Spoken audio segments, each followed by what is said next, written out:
everybody like on a first name basis here in Mitchell County, and if you don't know them specifically, then you know so-and-so's grandpa, or so-and-so works down here at the feed seed store, or so-and-so owns this gas station, or they work at town hall, or it's just, I don't know how to even put it really into words, except that it's the small town vibe and feels, and I love it, and I wouldn't move anywhere else.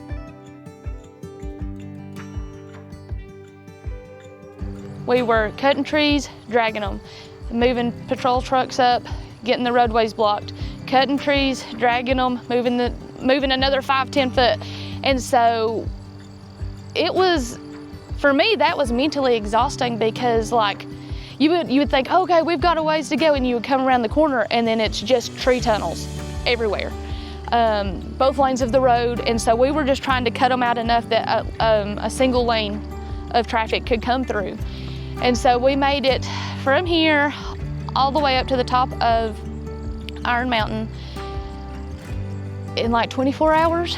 But also organically, we had citizens that were like, oh, okay, I can do this, I can help. And so they would run their chainsaws until they ran out of gas. And so then luckily somebody would show up and they would have gas. And so then we would get to keep going. We had community in its truest sense. I mean, we had responders come here and help us anywhere from, we had EMS crews from New York, we had SRT 8 out of North Carolina, we had, FEMA strike teams, Oklahoma City, we had Virginia Task Force 1. But the thing that really got me through all this was community. I've said it before, I don't believe that this could happen to another place geographically in the world, and everybody band together. There was no more neighbors, there was no more political parties, there was no more religious affiliations. It was one true sense of community. 15,000 citizens wide here in Mitchell County, and if you didn't know your neighbor before the storm, you did after the storm, and it's remained that way. Everybody's trying to recover together, and we're so blessed. We're so blessed, really. Our call volume went from what we typically do in a day, we were doing that in an hour. Calls from all areas of the county, and it wasn't rain or water that was an issue, it was the wind and trees coming down, and it was just more trees, and then the rain started. So we started having multi-facets of this incident happening. The phone calls kept coming in until about 8:20 in the morning on the 27th, and that's when the phones went out. The internet went out.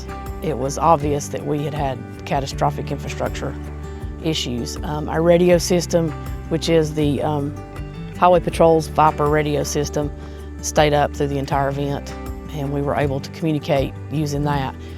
Did we have some hiccups? Yes, because everybody was trying to use it, but we never lost it completely. The morning of the storm, we were deployed by communications to do structural integrity checks on trees that houses had come through to see if those people could shelter in place, or if they had to leave that residence, and give them access to our emergency shelter at Ledger High School. When we were out there doing that, we figured we didn't really realize the scope of things. We were just working, and we actually got trapped in spruce pine trying to answer these calls. I think we had 137 calls pending when the 911 system went down. So in that aspect, we were out there doing that, just trying to knock off all the calls that we had to see if it was safe for them to stay in their house. Water was out level with the bank on the other side of the road, and all the way up to Baker Lane that you can see over there on the one-way. It was where we're standing was about 6 foot over our heads, completely over the bridge right here. So it's a lot of water. It's pretty crazy. This is our creek pretty much at normal flow. Right here, this is about what you get 365 days a year except for September 27th. So.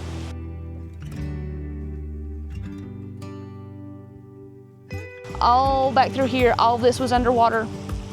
And all the way back there, some of the businesses are still a little hesitant to open, because with this water being so high every time it rains, because the creek bed is so much higher, they're a little bit hesitant because they don't want it to flood again, and they don't want to spend all their time and money and effort in there. So it's so important for people to see that it does need to be taken down and cleaned up. So we're looking at a secondary radio system that will work within the county, just to have that, to be able to talk within the county so that we can continue that communication with out of the county resources on the state system. You know, our local radio system was the only thing that was remaining running. We had people with weather radios and D-cell battery radios just trying to get a piece of information, and we're in such a technological world, we really lost touch with that basic 101 ways of communications, you know, press boards, radios, I mean, just the easiest thing. So now we're trying to be 100% transparent and have 10,000 avenues for you to get that information, and I can't speak highly enough about the support of the citizens and the commission board and the county manager. You know, we're really trying to be one of the more proactive EM departments in North Carolina. We really are.